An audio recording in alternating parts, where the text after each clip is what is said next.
Welcome back to the channel. Thank you ಯಾರೆಲ್ಲ ನನ್ನ ಚಾನಲ್ನ ಸಬ್ಸ್ಕ್ರೈಬ್ ಮಾಡಿದ್ದೀರಾ, ಸಪೋರ್ಟ್ ಮಾಡ್ತಿದ್ದೀರಾ. ಇವತ್ತಿನ ಟಾಪಿಕ್ ನಿಮ್ಮ ಪರ್ಸನ್ ಕಡೆಯಿಂದ ಬರ್ತಾ ಇರುವಂತಹ ಟ್ರೂ ಡೀಪ್ ಫೀಲಿಂಗ್ಸ್ ಏನು, ಅವ್ರು ಏನು ಫೀಲ್ ಮಾಡ್ತಾ ಇದ್ದಾರೆ, ವಾಟ್ಸ್ ಗೋಯಿಂಗ್ ಆನ್ ಅನ್ನೋದ್ರ ಬಗ್ಗೆ ಈ ಒಂದು ಟಾಪಿಕ್. ಈ ಒಂದು ರೀಡಿಂಗ್ ನೋಡುವಾಗ ನಿಮ್ಮ ಪರ್ಸನ್ ಬಗ್ಗೆ ಯೋಚನೆ ಮಾಡಿ ಅವರ ಹೆಸರನ್ನು 3 ಟೈಮ್ಸ್ ನಿಮ್ಮ ಮನಸ್ಸಲ್ಲಿ ಹೇಳ್ಕೊಳ್ತಾ ಈ ಒಂದು ರೀಡಿಂಗ್ನ ವಾಚ್ ಮಾಡಿ. ಓಕೆ, ಇದೇ 8ನೇ ತಾರೀಕು ಮಾರ್ಚ್ ದಾವಣಗೆರೆಯಲ್ಲಿ 1 ಡೇ ವರ್ಕ್ಶಾಪ್ನ ಕಂಡಕ್ಟ್ ಮಾಡ್ತಾ ಇದ್ದೀವಿ. ಮನಿ attraction, master your money mind set. ಹಾಗೆಯೇ 7 ಚಕ್ರ ನಾವೇ ಹೀಲ್ ಮಾಡ್ತೀವಿ, ಕ್ಲೆನ್ಸ್ ಮಾಡ್ತೀವಿ ಸೌಂಡ್ ಹೀಲಿಂಗ್ ಮುಖಾಂತರ. ಜೊತೆಗೆ ಮನಿ ಅರ್ನಿಂಗ್ ಇಸ್ ವೆರಿ ಈಸಿ ಅನ್ನುವಂತಹ ಒಂದು ಟೆಕ್ನಿಕ್ಸ್ನ ನಾನು ತೊಗೊಂಡು ಬರ್ತಾ ಇದ್ದೀನಿ. ಇಂಟ್ರೆಸ್ಟ್ ಇರೋವಂಥವರು ವಾಟ್ಸಪ್ ನಂಬರ್ಗೆ ಮೆಸೇಜ್ ಮಾಡಿ ಜಾಯಿನ್ ಆಗಿ. ಲಿಮಿಟೆಡ್ ಸೀಟ್ಸ್ ಇರುತ್ತೆ, ಬೇಗ ಪ್ರೀ ಬುಕ್ ಮಾಡಿಕೊಂಡ್ರೆ ಒಳ್ಳೆಯದು. ಎಲ್ಲರೂ ಹೇಳ್ತಾ ಇದ್ರೆ ಬೆಂಗಳೂರಲ್ಲಿ ಮಾಡ್ತೀರಾ, ಬೇರೆ ಸಿಟಿಯಲ್ಲಿ ಮಾಡಿ ಅಂತ. ಈ ಸತಿ ದಾವಣಗೆರೆಯಲ್ಲಿ ಮಾಡ್ತಿದ್ದೀನಿ. ಇಂಟ್ರೆಸ್ಟ್ ಇರೋರು ಜಾಯಿನ್ ಆಗಿ ಈ ಒಂದು ಉಪಯೋಗನ ಪಡ್ಕೊಳ್ಳಿ. Okay, start.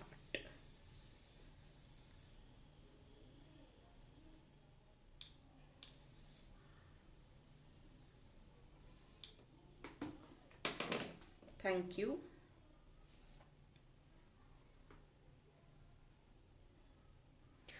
ಸೊ ಈ ವ್ಯಕ್ತಿಯ ಮನಸ್ಸಿನಲ್ಲಿ ಸಂಪೂರ್ಣವಾಗಿ ನಿಮ್ಮ ಬಗ್ಗೆನೇ ಯೋಚನೆ.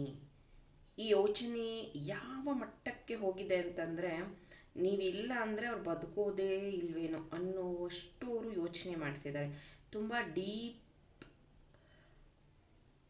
ಈ ಒಂದು ಪ್ರೀತಿ ಭಾವನೆ ಅಂತಲೇ ಹೇಳಬಹುದು.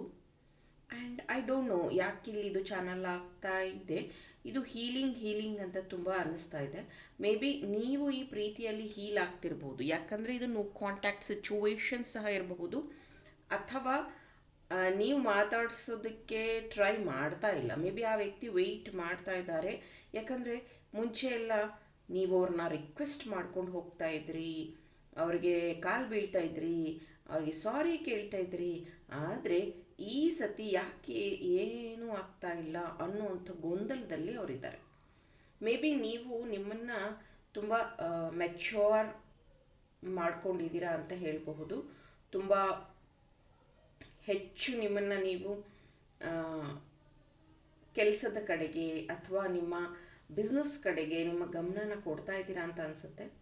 ಹಾಗಾಗಿ ತುಂಬ ನೀವು ನಿಮಗೆ ಟೈಮ್ ಕೊಡುವಂಥದ್ದು ಆಗ್ತಾ ಇರೋದ್ರಿಂದ ಈ ವ್ಯಕ್ತಿಗೆ ಭಯ ಶುರುವಾಗ್ಬಿಟ್ಟಿದೆ. ನಾನಿಲ್ಲ ಅಂದರೆ ಬದುಕೋದೇ ಇಲ್ಲ ಅಂತಿದ್ದಂತಹ ವ್ಯಕ್ತಿ ಈಗ ಇಷ್ಟು ಸ್ಟ್ರಾಂಗ್ ಆಗೋದಕ್ಕೆ ಹೇಗೆ ಸಾಧ್ಯ? ಇಷ್ಟು ನನ್ನ ಇಗ್ನೋರ್ ಮಾಡೋದಕ್ಕೆ ಹೇಗೆ ಸಾಧ್ಯ? ನಾನು ಪ್ರೀತಿ ಮಾಡಿದ ನಿಜ, ಆದರೆ ನನಗೆ ತೊಂದರೆ ಆಗಿದ್ದು ನಿಜ. ಇವರು ಯಾಕೆ ನನ್ನನ್ನು ಇಷ್ಟು ದೂರ ಮಾಡಿದ್ದಾರೆ ಅನ್ನುವಂಥದ್ದನ್ನು ಈ ವ್ಯಕ್ತಿ ಪದೇ ಪದೇ ಯೋಚನೆ ಮಾಡ್ತಿದ್ದಾರೆ. ಮತ್ತು ನಿಮ್ಮ ಬಗ್ಗೆ ಸ್ಟಾಕ್ ಮಾಡುವಂಥದ್ದು, ಅಂದರೆ ನಿಮ್ಮನ್ನು ಗಮನಿಸುವಂಥದ್ದು, ಏನು ನಡೀತಾ ಇದೆ. ನಿಮ್ಮ ಜೀವನದಲ್ಲಿ ಯಾರಾದರೂ ಫ್ರೆಂಡ್ ಬಂದಿದ್ದಾರಾ? ನೀವು ಯಾವ ವಿಚಾರದಲ್ಲಿ ಬ್ಯುಸಿ ಆಗಿದ್ದೀರಾ, ಅಂದರೆ ಕೆಲಸದ ವಿಚಾರನ, ಫ್ಯಾಮಿಲಿ ವಿಚಾರನ, ಡೇ ಟು ಡೇ ಹೇಗಿದೆ. ಮೇ ಬಿ ನೀವು ಹೇಳಿಲ್ಲ ಅಂದರೆ ಅವ್ರಿಗೆ ಸೋಷಿಯಲ್ ಮೀಡಿಯಾಯಿಂದನೋ ಅಥವಾ ನೀವು ಹಾಕುವಂಥ ಸ್ಟೋರಿ ಸ್ಟೇಟಸ್ಸಿಂದನೋ ನೋಡಿ ಅವರು ತಿಳ್ಕೊತಾ ಇದ್ದಾರೆ. ಮುಂಚೆ ಮೇ ಬಿ ಫೋಟೋ ಇತ್ತು ಅನಿಸುತ್ತೆ ಡಿ ಪಿಯಲ್ಲಿ ನಿಮ್ಮದು, ಈಗ ಅದೂ ಇಲ್ಲ, ಅದನ್ನೂ ರಿಮೂವ್ ಮಾಡಿಬಿಟ್ಟಿದ್ದೀರಾ. ಅವ್ರಿಗೆ ಅನ್ನಿಸ್ತಾ ಇರೋವಂಥದ್ದು, ನನಗೆ ಯಾವ ಕಾರಣನೂ ಕೊಡದೆ ಇವ್ರು ಈ ಥರ ಸ್ಪೈ ಯಾಕಾಗಿದ್ದಾರೆ, ಅಂದರೆ ಕಾಣಿಸ್ಕೊಳ್ದೇ ಇರೋ ಥರ ಯಾಕೆ ಇವರು ಬಿಹೇವ್ ಮಾಡ್ತಿದ್ದಾರೆ ಅನ್ನೋವಂಥದ್ದು. ಒಂದು ಕಡೆ ನೀವು ಎಸ್, ಅವರಿಗೆ ನಿಜವಾದ ಪ್ರೀತಿ ಇದ್ದರೆ ನನ್ನ ಹುಡ್ಕೊಂಡು ಬರ್ತಾರೆ, ಅವರಿಗೆ ನನ್ನ ವ್ಯಾಲ್ಯೂಸ್ ಗೊತ್ತಾಗಬೇಕು, ನಾನು ಇಗ್ನೋರ್ ಮಾಡ್ತಿದ್ದೀನಿ ಅಂತಲ್ಲ, ನನ್ನ ಪ್ರೀತಿಯಲ್ಲಿ ನಾನು ಎಷ್ಟು ಕಾಳಜಿ ಮಾಡ್ತೀನಿ, ನನಗೆ ಎಷ್ಟು ಅವ್ರ ಬಗ್ಗೆ ಯೋಚನೆಗಳಿರುತ್ತೆ ಅನ್ನೋವಂಥದ್ದು ಅವ್ರಿಗೂ ಗೊತ್ತಾಗಲಿ ಅಂತ ನೀವು ಇದನ್ನು ಟ್ರೈ ಮಾಡ್ತಾ ಇರಬಹುದು. ವೆರಿ ಕ್ಲಿಯರಾಗಿ ಕಾಣ್ತಾ ಇದೆ. ಆ್ಯಂಡ್ ಇನ್ನು ಕೆಲವೊಂದು ಪ್ರೀತಿ ಹೇಗಿದೆ ಅಂತಂದರೆ ಇಲ್ಲಿ, ಯಾಕಂದರೆ ಇಲ್ಲಿ ನೋಡಿ ಸ್ಮಾಲ್ ಡಿವೈಡ್ ಆಯಿತು.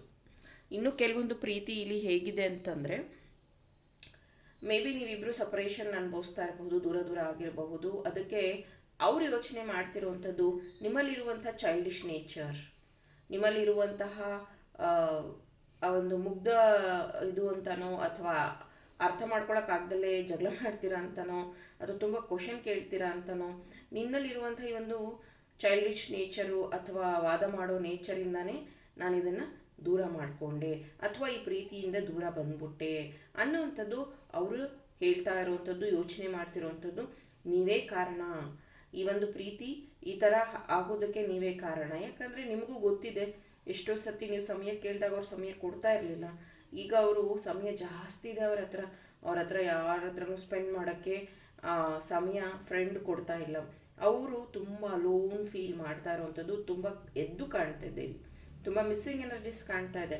ಇದನ್ನೇ ನೀವು ಸಹ ಅನುಭವಿಸಿದ್ದು, ಆದರೆ ಅದು ಸಿಲ್ಲಿ ಆಗಿತ್ತು ಅವಾಗ. ಈಗ ಇವ್ರಿಗೆ ಇದೊಂದು ದೊಡ್ಡ ಪ್ರಾಬ್ಲಮ್ ಆಗ್ಬಿಟ್ಟಿದೆ. ಇನ್ನೂ ಒಂದು ಇಲ್ಲಿ ಏನು ನನಗೆ ಚಾನಲ್ ಆಗ್ತಿದೆ ಅಂದರೆ, ಇನ್ ಬಿಟ್ವೀನ್ ನಿಮ್ಮ ಪ್ರೀತಿಯಲ್ಲೋ ಅಥವಾ ನಿಮ್ಮ ಗೆಳೆತನದಿಂದನೋ ಯಾರೋ ಒಬ್ಬರು ವ್ಯಕ್ತಿ ಎಂಟರ್ ಆಗಿದ್ರು. ಮೇ ಬಿ ಅವರು ತುಂಬ ಒಳ್ಳೆಯ ಸ್ನೇಹಿತರಾಗಿ ಅಥವಾ ವಾಟ್ ಎವರ್ ಏನೋ ಒಂದು ರೀತಿಯಲ್ಲಿ ಒಂದು 5-6 ಮಂತ್ ತುಂಬ ಚೆನ್ನಾಗಿದ್ರು. ಈಗ ಸಡನ್ನಾಗಿ ಅವರು ಸಹ ಸಪ್ರೇಟ್ ಆಗಿಬಿಟ್ಟಿದ್ದಾರೆ. ಮೇ ಬಿ ಈ ವಿಷಯ ನಿಮಗೆ ಗೊತ್ತೋ ಇಲ್ವೋ ಗೊತ್ತಿಲ್ಲ. ಇದು ಬಾಯ್ ಫ್ರೆಂಡ್, ಗರ್ಲ್ ಫ್ರೆಂಡ್ ಅಥವಾ ಜಸ್ಟ್ ಫ್ರೆಂಡ್, ವಾಟ್ ಎವರ್. ಅವ್ರು ಇದ್ದಾಗೆಲ್ಲ ಅವ್ರಿಗೆ ಅವರೇ ಪ್ರಿಯಾರಿಟಿ ಆಗಿತ್ತು, ನಿಮ್ಮ ಬಗ್ಗೆ ನೆಗ್ಲಿಜೆನ್ಸಿ ಇತ್ತು. ಅವರಿದ್ದಾಗ ಅವ್ರದ್ದೇ ಒಂದು ಲೋಕ, ಅವ್ರದ್ದೇ ಒಂದು ಸಮಯ, ಅವ್ರದ್ದೇ ಒಂದು ರೂಲ್ಸ್ ಆಗಿತ್ತು. ಈಗ ನಿಮ್ಮ ಬಗ್ಗೆ ಯೋಚನೆ ಮಾಡೋಷ್ಟು ಟೈಮ್ ಅವ್ರಿಗೆ ಸಿಕ್ಕಿದೆ.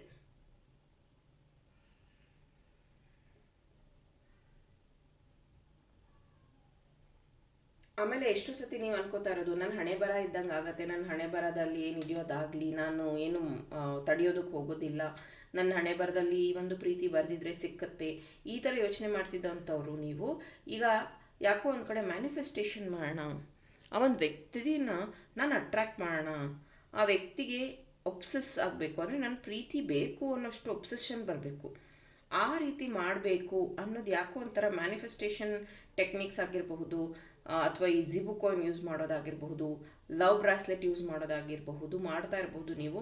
ಇದರದ್ದೇ ರಿಸಲ್ಟ್ ಅನಿಸುತ್ತೆ ಇದು 100%. ಯಾಕಂದರೆ ನನ್ನ ಹತ್ರ ಎಲ್ಲದಕ್ಕೂ ಟೆಸ್ಟಿಮೋನಿಯಲ್ಸ್ ಇದೆ. ಅಂದರೆ ಉಪಯೋಗಿಸಿ ಒಳ್ಳೇದಾಗಿರೋವಂಥವ್ರು ನನ್ನ ಹತ್ರ ಮೆಸೇಜ್ ಕಳಿಸಿದ್ದಾರೆ, ವಾಯ್ಸ್ ಮೆಸೇಜ್ ಕಳಿಸಿದ್ದಾರೆ. ಯಾಕಂದರೆ ಇದನ್ನೆಲ್ಲ ನಿಮ್ಮ ಹೆಸರಲ್ಲಿ ಚಾರ್ಜ್ ಮಾಡಿ ಕೊಡೋದ್ರಿಂದ ನಿಮ್ಮ ಲವ್ ಲೈಫ್ ಬ್ಯಾಲೆನ್ಸ್ ಆಗೋದಕ್ಕೆ, ಹೀಲ್ ಆಗೋದಕ್ಕೆ ಹೆಲ್ಪ್ ಆಗುತ್ತೆ. ಡೆಫಿನೆಟ್ಲಿ ನೀವು ಯಾವುದೋ ಒಂದು ಮ್ಯಾನಿಫೆಸ್ಟೇಷನ್ ಟೆಕ್ನಿಕ್ನ ಯೂಸ್ ಮಾಡಿದ್ದೀರಾ. ಹಾಗಾಗಿನೇ ಈ ವ್ಯಕ್ತಿ ಇಷ್ಟೊಂದು ಒಬ್ಸೆಸ್ ಆಗ್ತಾ ಇರೋದು, ನಿಮ್ಮ ಬಗ್ಗೆ ಯೋಚನೆ ಮಾಡ್ತಿರೋದು, ಕಾಳಜಿ ವಹಿಸ್ತಾ ಇರೋದು, ನಿಮ್ಮ ಕಡೆಗೆ ಮ್ಯಾಗ್ನೆಟ್ ಥರ ಅಟ್ರಾಕ್ಟ್ ಆಗ್ತಾ ಇದ್ದಾರೆ. ಅಷ್ಟು ಅವರಿಗೆ ನಿಮ್ಮ ಬಗ್ಗೆ ಯೋಚನೆ, ನಿಮ್ಮ ಬಗ್ಗೆ ನಿಮ್ಮನ್ನು ನೋಡಬೇಕನ್ನೋವಂಥದ್ದು, ಸಾರಿ ಕೇಳಬೇಕನ್ನೋವಂಥದ್ದು ತುಂಬ ಅವ್ರಿಗೆ ಎಷ್ಟು ಅಂದರೆ ಮೇ ಬಿ ಮಾತಾಡೋಕ್ಕೆ ಅವ್ರಿಗೆ ಪದಗಳಿಲ್ಲ ಅನಿಸುತ್ತೆ. ಅದಕ್ಕೇನೆ ಅನಿಸುತ್ತೆ ಈ ಕ್ಯಾಂಡಲ್ ರೀಡಿಂಗ್ವರೆಗೂ ನೀವು ಬಂದಿದ್ದೀರಾ. ಯಾಕಂದರೆ ಈ ವ್ಯಕ್ತಿ ಮುಂಚೆನೂ ಅಷ್ಟೇ, ನೀನೇ ಅರ್ಥ ಮಾಡ್ಕೋ, ಪ್ರೀತಿ ಹಿಂಗಲ್ಲ, ಪ್ರೀತಿ ಹಂಗಲ್ಲ, ಪ್ರೀತಿ ಈ ಥರ, ಪ್ರೀತಿ ಆ ಥರ ಅಂತ ಪ್ರೀತಿ ಬಗ್ಗೆ ಎಕ್ಸ್ಪ್ಲೇನ್ ಮಾಡ್ತಿದ್ದಂಥ ವ್ಯಕ್ತಿಗೆ ಈಗ ಅವ್ರ ಲೈಫೇ ಒಂದು ರೀತಿ ಕನ್ಫ್ಯೂಷನ್ ಸ್ಟೇಟಿಗೆ ಹೋಗ್ಬಿಟ್ಟಿದೆ. ಇಲ್ಲಿ ಸಿಂಹರಾಶಿ, ಕರ್ಕಾಟಕ ರಾಶಿ, ಕನ್ಯಾ ರಾಶಿ, ಧನಸ್ಸು ರಾಶಿ, ಮೇಷರಾಶಿ, ವೃಶ್ಚಿಕ ರಾಶಿ, ಮಿಥುನ ರಾಶಿ ಪ್ರೆಸೆಂಟ್ ಇರುವಂಥದ್ದಿದೆ.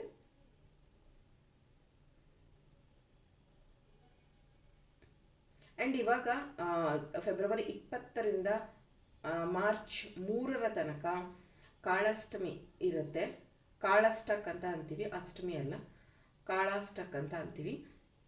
ಸೊ ಈ ದಿನಗಳಲ್ಲಿ ಆದಷ್ಟು ನೀವು ನಿಮ್ಮನ್ನು ಪ್ರೊಟೆಕ್ಟ್ ಮಾಡಿಕೊಂಡ್ರೆ ಒಳ್ಳೆಯದು. ಯಾಕಂದರೆ ಸ್ವಲ್ಪ ಅಂದರೆ ನಿಮ್ಗೇನಾದ್ರು ಸಂಶಯ ಬಂತು, ಯಾರಾದರೂ ಏನಾದ್ರು ತಿನ್ನಕ್ಕೆ ಕೊಟ್ಟರು, ಸ್ವೀಟ್ ತಿನ್ನಕ್ಕೆ ಕೊಟ್ಟರು, ಅಥವಾ ಏನಾದರೂ ನಿಮಗೆ ಊಟದಲ್ಲಿ ತಿಂಡಿಯಲ್ಲಿ ಹಾಕ್ಕೊಡೋ ಚಾನ್ಸಸ್ ಇದೆ. ಯಾಕಂದರೆ ನಿಮ್ಮನ್ನು ಒಲಿಸ್ಕೊಳ್ಳೋ ಕಡೆಗೆ ಅವ್ರಿಗೆ ಮನಸ್ಸು ಜಾಸ್ತಿ ಇದೆ, ಅಥವಾ ನಿಮ್ಮನ್ನು ಗುಲಾಮರಾಗಿ ಮಾಡ್ಕೊಳ್ಳೋದು ಆ ಟೈಪ್ಸು ಇರಬಹುದು.